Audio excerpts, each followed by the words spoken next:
Bonjour tout le monde, cette vidéo n'est pas sponsorisée par Carly. Non, si je plaisante, elle est sponsorisée par Carly. Et donc je vais dire uniquement du bien de Carly. Non, je déconne, je vais dire ce qu'il y a à dire. Et d'abord, on va démarrer cette vieille bagnole de 2006 que j'utilise pas souvent.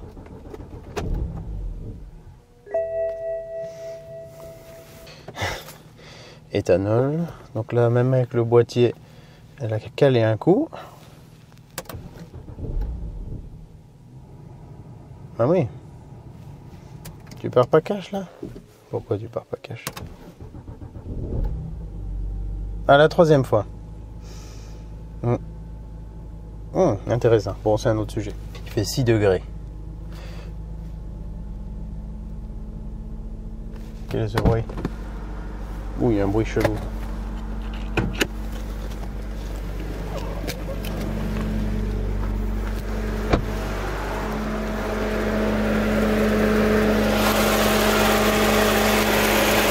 Pourquoi le ventilo il est à fond là? J'ai appuyé sur la clim ou quoi par erreur? Attends. Qu'est-ce qui se passe? Pourquoi tu me fais ça? Non, en plus,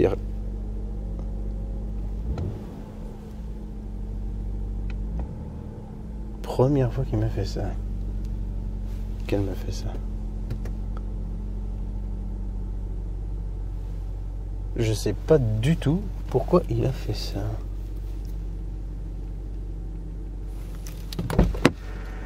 Bon. Il s'est arrêté, c'est chelou. Mais c'est ça, c'est le problème des anciennes voitures. Bon, je vais recouper, ça a l'air d'aller. On redémarrer un coup de tout à l'heure. Alors moi, je suis un utilisateur de longue date, depuis quelques années quand même, de Carly. La dernière fois que j'ai testé, donc j'avais testé leur première version. D'ailleurs, j'ai encore le boîtier quelque part, il me semble. Voilà, j'avais celui-là, là, pour moi qui était le premier.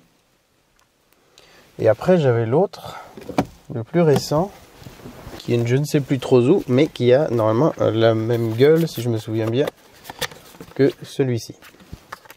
Donc ça, c'était la nouvelle version. Je crois pas qu'il ait rechangé depuis. Et ça fait donc, je crois, 3 ans. Qu'est-ce qu'il y a? Batterie faible? Ah non, batterie de la télécommande faible. Ouais. Putain, il est toujours interrompu. Oui, ça fait, je crois, 3 ans que j'ai testé donc ce qui était la nouvelle version à l'époque. Et maintenant, je teste la nouvelle version. Donc le logiciel, il a un peu évolué. Enfin, l'appli, puisque ça fonctionne avec ce petit boîtier et une appli qu'on a sur notre smartphone. C'est ça qui distingue des autres solutions de diagnostic où c'est soit avec un PC par exemple et un boîtier pour communiquer avec la prise OBD2, soit avec un câble, soit avec un lecteur de code défaut plus simple ou soit avec une valise diagnostic plus poussée. Donc là on est sur une solution facile, relativement abordable mais pas sans faille. Et j'utilise pas tout le temps parce que c'est un système d'abonnement à l'année. Donc en gros on prend soit une version pour une marque, par exemple BMW, ou soit une version universelle qui est censée pouvoir traiter toutes les marques. Donc si vous avez plusieurs véhicules à la maison, comme c'est mon cas, c'est beaucoup plus intéressant de prendre universel, enfin multimarque. Ça coûte un petit peu plus cher, mais au moins vous pouvez, en théorie, lire les codes, programmer, déprogrammer des options sur vos véhicules, sur tous les véhicules que vous aurez, s'ils sont équipés d'une prise OBD2. En fait, moi j'ai que 2 véhicules. J'ai une Yaris de 2001 et celle-ci de 2006. Et après, tous les autres, c'est des vieux machins où il n'y a pas de prise OBD2. Donc là où je veux de suite vous mettre en garde, c'est que moi, dans mes utilisations, dès la première fois que je vous ai présenté ce produit, j'en étais plutôt content parce que je pouvais faire ce que Carly mettait en avant. C'est-à-dire, je pouvais lire les codes défauts, avoir des infos en temps réel, programmer certaines options comme sur cette voiture, donc BMW E91 de 2006, où je pouvais par exemple rajouter la vitesse en digital que je l'avais pas, rajouter la conso en temps réel en digital que j'avais pas. Je pouvais par exemple allumer les clignotants en orange en permanence, style veilleuse à l'américaine, chose qu'on fait pas en Europe, mais je pourrais le faire. J'ai réglé le nombre d'impulsions d'essuie-glace nécessaires avant de déclencher les lampes phares, la fermeture du véhicule après genre tant de secondes de roulage. Enfin, on peut on peut coder pas mal de petits trucs comme ça. Si le véhicule est capable de le faire, c'est pas non plus où on rentre dans l'électronique et on fait ce qu'on veut. Là, il faudrait vraiment s'y connaître. Là, c'est si, en gros, s'il y a des options dans le véhicule, on va pouvoir y accéder et les activer, désactiver ou affiner les réglages. Donc dans ce cas, c'était intéressant. Sur la Yaris, c'était beaucoup plus simple, quasiment pas d'électronique, très peu d'options. Donc c'était lecture de code, lecture de valeurs en temps réel et je crois que j'avais strictement rien en programmation. Elle n'a pas d'essuie-glace automatique, elle n'a pas de rétroviseur rabattable électriquement. Ouais, elle est beaucoup plus simple. Donc déjà c'était un petit peu moins intéressant, mais j'avais quand même accès à la lecture des codes, l'effacement des codes et ce genre de choses. Et pour ma part, donc j'ai pas été déçu avec ces deux véhicules. Avec la version d'après, c'était pareil, encore un petit peu plus agréable, un peu plus poussé. Et donc là, je vais voir un petit coup après avec celle-ci. Mais par contre, ça n'a pas l'air d'être le cas de tout le monde. Il y a vraiment des gens qui sont très contents de Carli et des gens qui sont très déçus de Carli. Et là où je trouve ça dommage, c'est que ils mettent en avant un système qui paraît d'être une solution universelle pour tous les modèles. Mais j'ai vu beaucoup de témoignages de gens qui disent que ça marche pas sur par exemple une Citroën ou une Peugeot des années 2000. Ouais, il y a beaucoup de problèmes qui remontent sur des véhicules français. Moi, j'en ai pas sous la main pour tester. Mais j'ai vu que beaucoup de gens se plaignaient de ça. Et en revanche, beaucoup de gens qui sont très contents avec les marques allemandes. BMW, Mercedes, Audi, Volkswagen, voilà.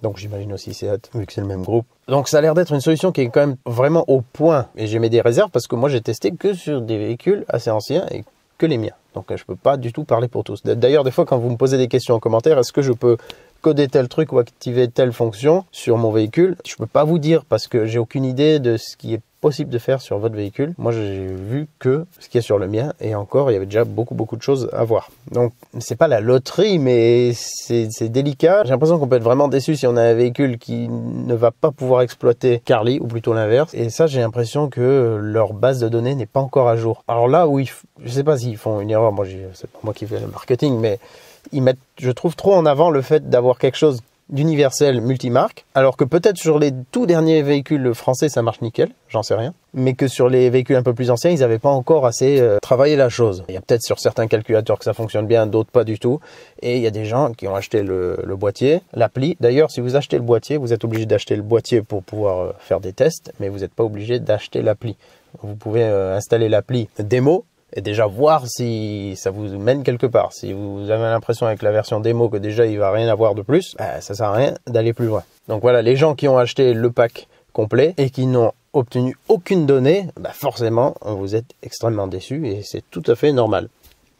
Donc essayez de vous renseigner sur votre modèle, pas juste sur votre marque, pas dire est-ce que ça marche sur Renault, parce que voilà, ça se trouve les Renault de 2000 à 2007 ça passait pas du tout et puis au-delà peut-être ça passe. Je ne sais pas, je dis ça, c'est arbitraire. Mais essayez de vous renseigner sur des forums, sur des vidéos. Il n'y a pas non plus énormément de gens qui l'ont testé, un peu comme moi j'ai fait, voilà.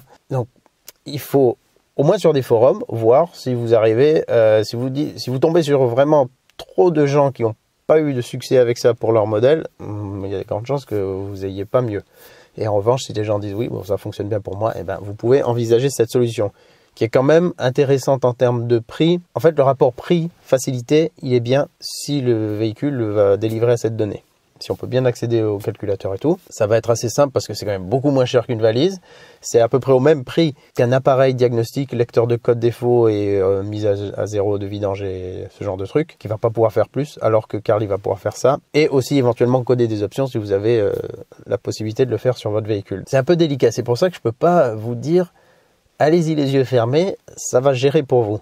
Mais ce que je peux vous dire, c'est essayer de vous renseigner au maximum avant d'acheter le produit, parce qu'autant il va vous servir à rien, qu'autant il va vous économiser le passage chez le garagiste pour faire des diagnostics, ou pour remettre à zéro la vidange, ou des trucs comme ça. D'ailleurs, même des fois on va au garage, enfin ça fait longtemps que ça m'est plus arrivé, mais justement depuis que ça m'est arrivé, je suis plus allé au garage parce que j'y vais pour faire la vidange la première fois avec cette voiture, en me disant je vais déjà chez un pro. Je faisais pas trop de mécanique et tout, j'osais pas trop, ça me paraissait moderne comme voiture, donc je l'amène chez un pro, il va gérer tout, je reviens, il avait rien mis à zéro dans l'ordi de bord pour la maintenance et tout, donc j'étais ok, je suis allé voir sur internet, j'ai trouvé des tutos en anglais, et du coup je les ai fait moi-même après en français pour pouvoir faire nous-mêmes la réinitialisation après vidange. Donc j'ai trouvé ça assez lamentable de payer pour pas grand chose du coup. Et c'est un peu comme ça que je me suis lancé. Donc si votre véhicule est bien compatible avec Carli, vous allez pouvoir faire le reset des différentes maintenances. Et ça va pas mal vous aider, sachant que c'est un forfait annuel qu'il faut renouveler ou pas. Alors, on va refaire un petit test. Sur mon véhicule, la prise OBD2 est ici.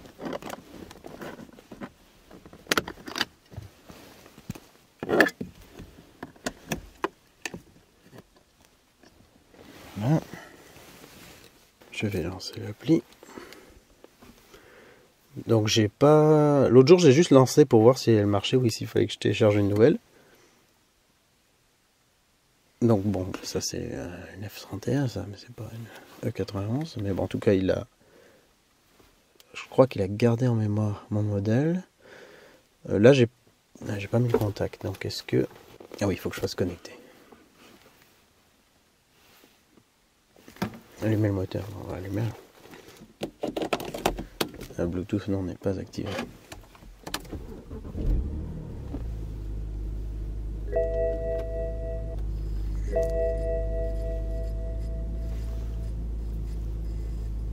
Ah, il faut aussi localiser, bon sang. Ah, ok, d'accord, allez, vas-y. Tac. Alors, se connecter. Oui, ben c'est fait.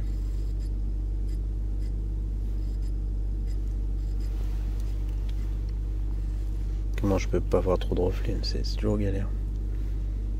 On rentre dans l'objectif. Il scanne. Bien scanner la voiture de haut en bas. Donc là l'interface elle a encore changé par rapport à la dernière version que j'avais testée. Mais ça s'est fait tout seul. La dernière fois j'ai lancé l'appli et c'était cette version. Il me semble. Ah oui, alors bon, ce qui peut être intéressant, j'avais déjà dit aussi, c'est sur les véhicules d'occasion, on peut vérifier le compteur kilométrique, voir s'il y a une cohérence. Enfin, il voit dans le calculateur si par exemple si je fais ça. Oui, vas-y. C'est exactement comme quand j'avais testé Car Vertical. Ça, je l'avais comparé avec Histovec pour voir un peu la différence entre les deux. Et Car Vertical, c'était un peu le même délire. Soit on était totalement déçu, soit on pouvait avoir plein d'infos intéressantes, ou soit entre deux, rien de spécial. Donc pareil, c'était un truc où on payait, mais on n'était pas trop sûr d'être satisfait ou pas. Alors accéder au rapport. Ah bon, Carl n'a détecté aucune falsification. Les VIN, on voit s'ils correspondent. Kilométrage actuel est 273 000. Oui, ça correspond. Faites pas gaffe à la console, c'est tout faussé. Elle arrête et tout. Voilà, ils disent que c'est cohérent. Bon, voilà, ce genre de truc, vitesse moyenne 31,04 km/h. Pourtant, j'ai l'impression de rouler assez vite. Autre donnée, date de construction du moteur. Bon, ça correspond exactement à ce que j'avais déjà la dernière fois. Il y avait pas mal d'infos. Diagnostic, allez. Je sais que j'ai une veilleuse arrière gauche en panne. J'ai toujours ça qui s'affiche, plaquette de frein à changer, mais c'est juste parce que le capteur d'usure, je l'ai enlevé parce qu'il s'était détaché. Enfin, ouais. Vérifier les problèmes. Et l'avantage, je trouve, de cette solution, ça prend pas de place dans la voiture, quoi, d'avoir le boîtier. On peut le laisser dans la boîte à gants, voire tout le temps connecté, mais bon, je pense que c'est mieux de le mettre de l'enlever. Et si on part en vacances, enfin un long voyage ou n'importe quoi, enfin bon, si vous êtes comme moi un petit peu parano et que vous savez que c'est souvent pendant les vacances qu'on a des galères, ça peut éventuellement aider. Et moi, la dernière fois, j'ai pris tout simplement ma valise diagnostique parce que j'avais l'ancien boîtier qui est garanti à vie. Mais j'avais plus l'appli à jour, donc je voulais pas la racheter. Bon là, ils m'ont refourni l'appli pour le test. 7 problèmes trouvés, vas-y, fais voir. Alors, oulala, très mauvais l'état de santé. Soit pas catastrophique comme ça. Contour dynamique de dernière fois survenu à 20 000. Codage manquant interne. Ah oui, alors attends, soupape, doublure, ouais, atteint l'épaisseur de ref. Bon, ça doit être avec justement mon... Tiens, ça fait quoi si je joue là-dedans? Smart mécanique, ça c'est un nouveau truc qu'ils ont. C'est une espèce de, je crois, garage virtuel. Ce sera mieux expliqué sur leur site parce que j'ai pas approfondi la chose. Ah, c'est pas mal. Là, là on a des détails de code. Donc moi 005DE codage manquant. Donc en fait, il doit voir que j'ai pas le capteur d'usure branché.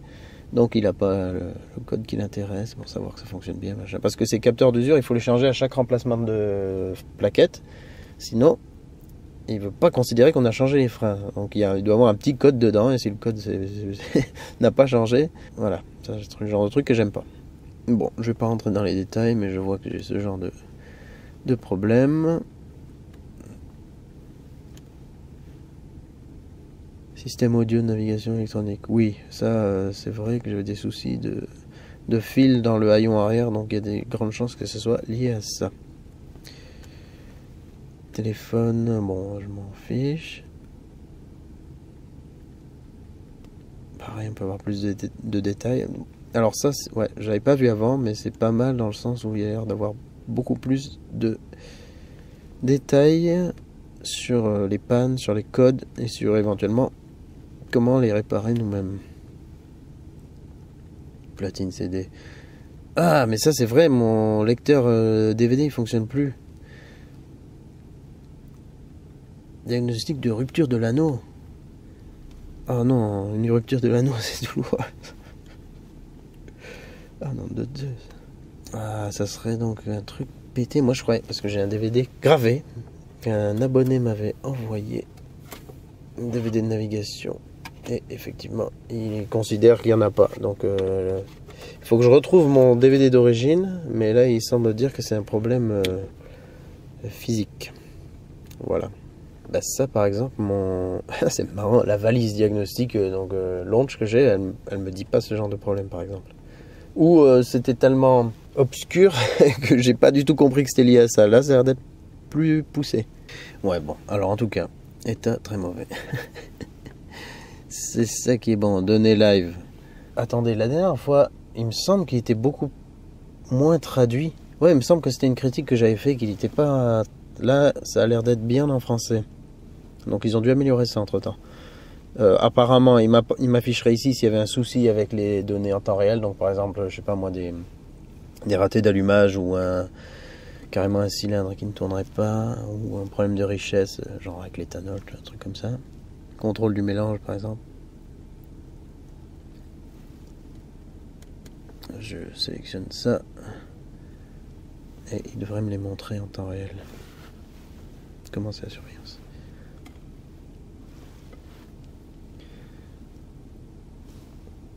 Régime moteur. Ouais, ça correspond. Température des gaz d'échappement. Température de l'air d'admission. La pédale d'accélérateur si j'appuie. Ça change.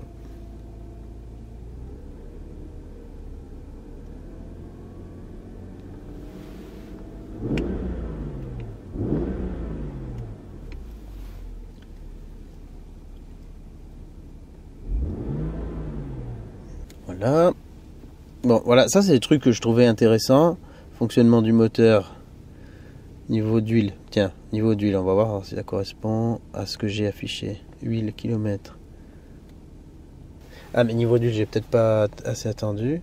38. 38 quoi? 11 180 km. Ah, il faut déjà bientôt que je refasse la vidange. 38 quoi? 38 litres. 3 litres 8. Non, elle fait 6 litres 5. Alors, si je regarde ici, voilà, je suis entre le min et le max, sachant que la valeur c'est 1 litre entre le minimum et le max. Donc si le max est 6 litres 5, le minimum c'est 5 litres 5. Ça par contre je sais pas à quoi ça correspond. Peut-être genre la qualité d'huile. Elle est à 38% de sa qualité initiale. Je sais pas trop. Vitesse du véhicule, bon, si on avait besoin de contrôler quelque chose. Tension de batterie, tension actuelle de batterie. On va tout faire.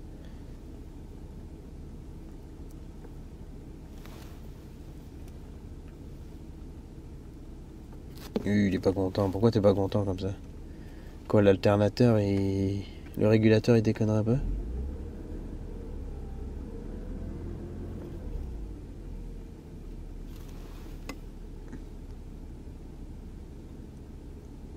Alors c'est possible que la batterie elle soit un petit peu faible, vu que je l'utilise pas souvent la voiture, que la batterie elle a quand même maintenant 5 ans je crois, que c'était une batterie Leclerc, qu'il faisait froid. Donc peut-être que là la tension du régulateur est un peu plus élevée pour monter la charge. Ça va certainement se réguler un peu. Mais bon voilà, je vais surveiller ça par exemple. Tout ça pour dire que on a quand même des trucs assez intéressants. Oh là là, position des DISA, les valves DISA. Donc les papillons d'admission. Donc comment c'est la surveillance? 100% ouvert.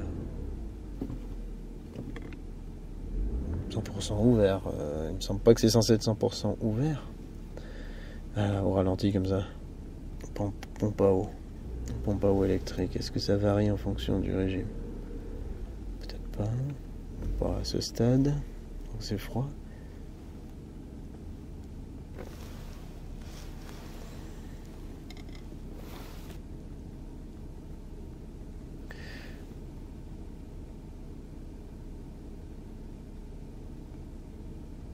Bon, vous voyez, il y a plein de choses qu'on pourrait cocher et surveiller si le véhicule le permet. C'est pour ça que moi, quand je voyais ça, je me disais, oh, putain, quand même, c'est pas mal. Et là, ça s'est amélioré encore par rapport à la version d'avant.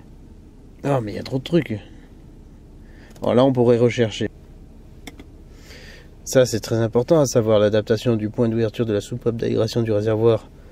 Sans ça, on ne sait rien. Voilà, ben, c'est là que je voulais dire qu'il y a quand même des choses poussées, intéressantes, selon le véhicule. Et je comprends tout à fait qu'on soit déçu si on accède à que dalle. Parce que là, c'est intéressant quand on a tout ça. Souvent, on m'a demandé la question si on pouvait changer la couleur de l'intérieur, de l'éclairage du tableau de bord ou l'éclairage d'ambiance et tout. Bah ça, pareil, je peux pas le dire. Je sais pas si le système qu'il y a dans le véhicule en question permet de changer la couleur. Ou... Voilà. Ça dépend des types de LED ou d'éclairage qu'il y a. Donc. Mais si c'est possible, on pourra le faire. Voilà, et là on rentre dans tous les codages qu'on peut faire. Démarrage confort, marche, arrêt. Des fois il y a différentes options. Éjection confort. Enfin voilà, je vous laisse un petit peu regarder. Délai de rabattement des rétroviseurs. Verrouillage central sélectif. Voilà, on peut verrouiller. Enfin, on peut faire la centralisation que par exemple ça verrouille toutes les portes sauf la porte conducteur, par exemple, ou la porte passager. Enfin, il me semble, hein, sélectif. Ah, c'est selon la clé. Là, ça c'est juste dans ce qui concerne l'accès. Verrouiller le véhicule à partir de tant de km/h selon le nombre de clés. Par exemple, vous avez une clé et votre conjoint ou conjointe a une autre clé. Chacun a ses réglages préférés. Ben, selon la clé, ça va faire selon les réglages. Donc, on peut pas mal personnaliser de choses. Si c'est accessible, une fois de plus. Déverrouiller vitre arrière avec le bouton 3 de la clé. Par exemple, le bouton pour ouvrir le coffre, je pourrais dire que ça déverrouille la vitre arrière et pas forcément le coffre. Ou voilà, ce genre de truc. Essuie-glace. Alors là, l'essuie-glace automatique, est-ce qu'il y a eu une évolution? Parce que moi, j'aime pas du tout le système d'essuie-glace automatique qu'il y a ici. C'est-à-dire que soit je le mets en automatique, et des fois, j'y vois plus rien, il s'est toujours pas déclenché. Et si on veut pas ça, il n'y a pas de mode intermittent sinon. Ça me les brise. Et j'aimerais bien que le premier mode du Komodo soit un mode intermittent. Alors, je sais pas si ça pourrait le faire. Mais ça, voilà, comme je vous disais, nombre de projections jusqu'au nettoyage des phares. Ça, je pouvais le régler. 3, 5, 7. Ah oui, c'est un peu bas. 3, allez hop. Donc une fois qu'on a fait le truc, après il faut faire coder la voiture. Un délai entre les projections pour les feux avant. Donc ça, c'est quand la phare il sort, il fait... Il va le faire 2 fois. On peut choisir. Oui, ça c'est par exemple à l'arrêt. Comme on peut pas faire d'essuie-glace intermittent en mode manuel. Quand on s'arrête à un feu par exemple, bah, les essuie-glaces s'arrêtent. Si je voulais qu'ils continuent d'essuyer en continu, j'irai là-dessus et je mettrai en mode continu. Voilà, donc il faut pas oublier. Donc là j'ai mis 5, coder la voiture. Oh oui, c'est déconnecté parce que j'ai eu un appel.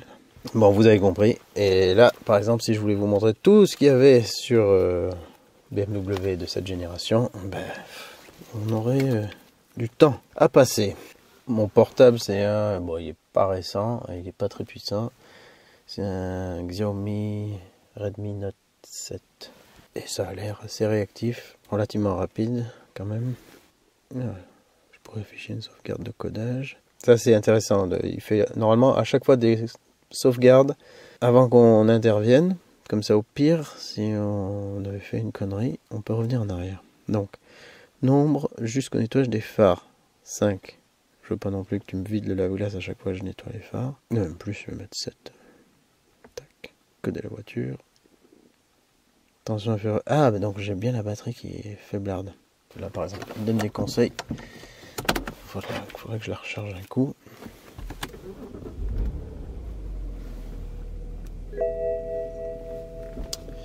Vas-y, code quand même. Je suis fou. Veuillez lire attentivement. Non. Si, je suis obligé. Compris, accepté, c'est parti. En gros, ça veut dire c'est toute votre faute si vous avez fait une connerie.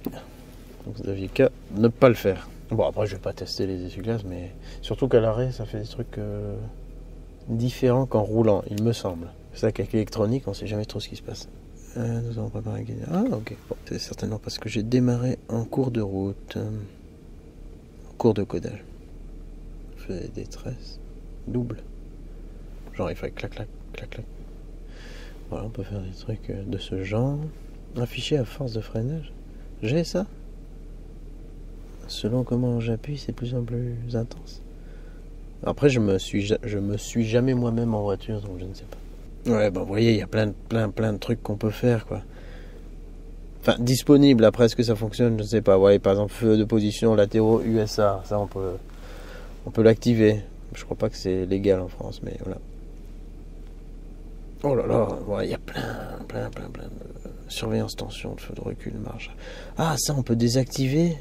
Ça, par exemple, si on a des ampoules ou une anomalie. Enfin, si on veut pas que ça nous dise toutes les 2 secondes qu'on a une ampoule grillée ou ce genre de truc, on dirait qu'on peut supprimer certaines alertes. Durée de l'éclairage d'accompagnement, ça c'est quand on éteint la voiture, l'éclairage il reste allumé un certain temps, le temps qu'on arrive à sa maison, ce genre de truc.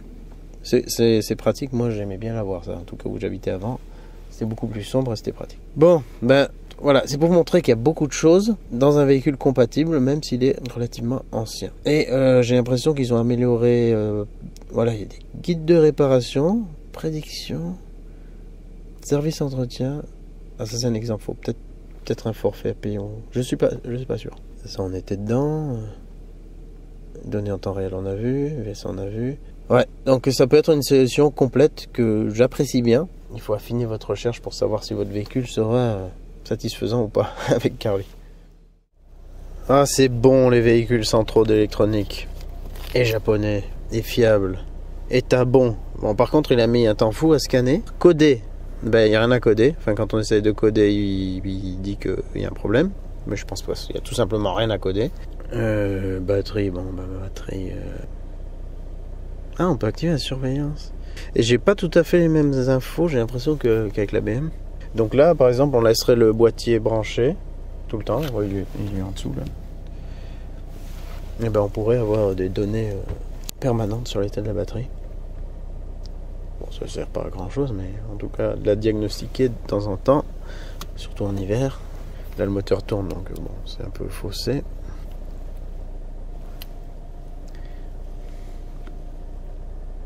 D'accord. Ok, bon, ça c'est intéressant. Donc je pense qu'il regarde le taux de décharge et puis après il nous dit si ça le fait ou si elle est mourante. Fonction de l'OBD, qu'est-ce qu'il peut y avoir? Effectuer un contrôle des émissions. Contrôle des émissions.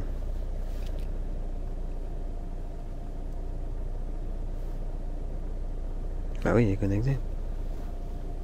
Tableau de bord. Ben oui, c'est bien la Yaris, là, on la reconnaît. Tu peux voir ça maintenant, ça marche ou pas?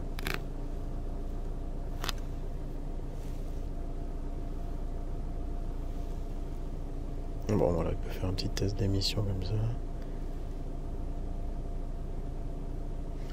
Genre de truc à faire avant d'aller au contrôle technique, par exemple.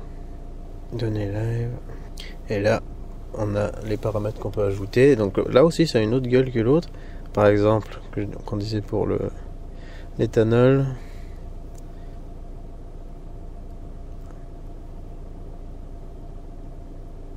Et là, c'est en anglais.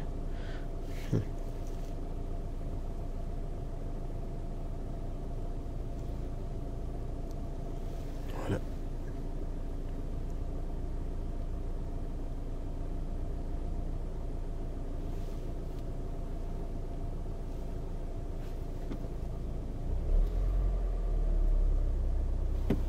Le moteur qui tourne aussi à l'éthanol. Et là, ça vous montre donc un autre exemple, comme j'avais déjà fait dans les autres vidéos, que sur un véhicule comme ça, pas récent du tout, justement, 2001, parmi les premiers véhicules équipés avec une prise OBD2, et ben forcément, on a accès à moins de choses. Donc là, tout ce qui est codage, on n'a pas. Donc l'utilisation de l'appli est plus restreinte. quelques données en live, diagnostic pour voir s'il y a des codes d'erreur. Bon, si vous avez une Toyota Yaris, normalement il n'y a pas d'erreur, il n'y a pas de problème. S'il y en avait, ça s'afficherait. On pourrait faire des resets et tout. Mais c'est moins intéressant que pour un véhicule avec de l'électronique. Mais après, à voir selon le prix, ça peut aussi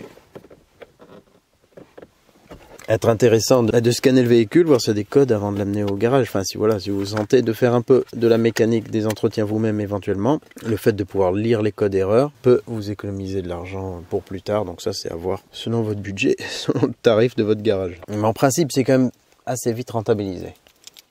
Alors pour conclure, Carly, c'est pas naze, mais c'est pas sans faille. Donc vous pouvez être autant totalement satisfait que totalement déçu. Je le répète, renseignez-vous déjà si des gens ont testé sur le même véhicule que vous pour essayer d'éliminer le plus possible le risque d'être déçu. Si vous avez un véhicule avec peu d'électronique assez simple comme la Yaris, vous voyez, et s'il est bien compatible et tout, vous voyez qu'il n'y a pas forcément accès à beaucoup d'informations.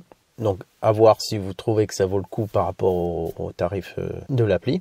Parce que le boîtier, on l'achète qu'une fois et normalement, il est garanti à vie. Il ne devrait pas trop y avoir de soucis. On n'est pas obligé d'avoir d'année en année l'appli. Par contre, je crois, attention aussi, ça je vous mets en garde, je crois que si... Je ne sais pas comment ça se passe pour le paiement, puisqu'ils me l'ont fourni pour le test.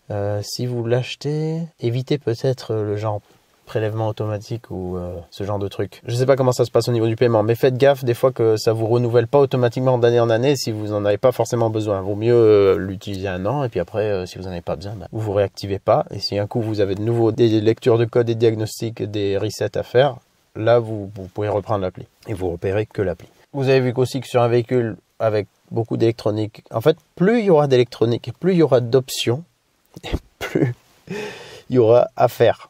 Et plus il y aura de potentiel d'avoir quelque chose d'intéressant avec Carly. Moi j'aime bien, je reste sur mon truc parce que ça fonctionne avec mes véhicules et ça peut me débloquer des choses intéressantes ou me permettre, enfin ça m'a permis de faire des réglages. En fait j'ai pas besoin de les refaire 50 fois quoi, mais ça me permet d'affiner un peu le véhicule, même s'il n'est pas ultra récent. Il y a déjà quand même vraiment beaucoup de choses à faire. J'ai vu qu'ils ont amélioré l'appli, qu'il y a plus de choses, qu'il y a le Smart Garage là qui a l'air d'être assez intéressant, qui nous apporte encore plus d'informations. Donc c'est un outil intéressant si on veut pas se prendre la tête ou pas lâcher du budget dans une valise diagnostique et si on veut pas non plus aller au garage.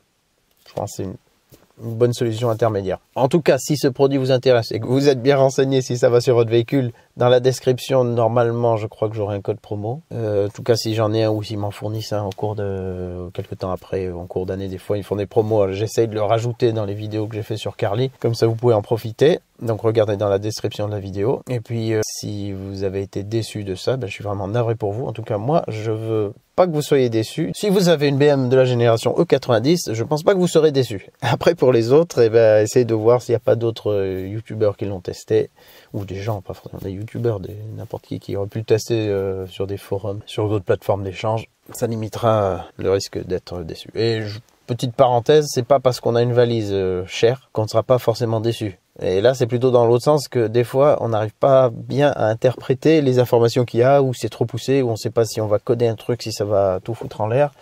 Moi, je vous avoue que je suis pas trop à l'aise avec ça. Donc, j'ai une valise qui est assez poussée, mais j'ose pas trop faire de choses parce que je sais pas si je vais me retrouver en rade ou si je vais faire une grosse connerie et si je vais pouvoir revenir en arrière. Là, avec les sauvegardes, normalement, même si on fait quelque chose qu'on ne voulait pas faire, on peut revenir à une sauvegarde et rétablir les réglages, les codages qu'il y avait avant. C'est un peu plus sécurisant. Et je vois que même s'ils sont pas totalement au point pour toutes les marques, voire pas du tout au point pour certaines marques, je vois qu'il y a, ça a l'air d'être quand même une solution qui se veut pérenne, qui a l'air de durer dans le temps parce que ils améliorent ce qu'ils avaient déjà lancé. Donc c'est un peu rassurant dans le sens où c'est pas un truc éphémère. On dirait qu'ils sont là pour être une solution de diagnostic auto et ils veulent s'améliorer dans ce sens-là. C'est plutôt positif. Maintenant, vous avez eu mon avis. Je vous laisse en écouter d'autres et puis je vous souhaite bon courage. En tout cas, c'est en faisant qu'on fait. Parfois, avec des outils électroniques comme ça, ça peut nous aider. D'autres fois, non. Mais dans tous les cas, si on fait les choses soi-même, on peut faire de belles économies. Je vous dis à très bientôt dans une autre vidéo. Et puis, rendez-vous pour la prochaine version de Carly en 2000, je ne sais combien. Toujours sur les mêmes véhicules. Parce que, sauf si un jour j'ai vraiment de la thune, ou si cette voiture me lâche vraiment, me fait trop de frais ou me fait péter un câble, j'ai pas prévu d'avoir plus récent que cette voiture. Le futur me poussera certainement à devoir m'en débarrasser, mais pour l'instant 2006 c'est encore neuf pour moi. Donc je reste avec ça. Allez, ciao, ciao.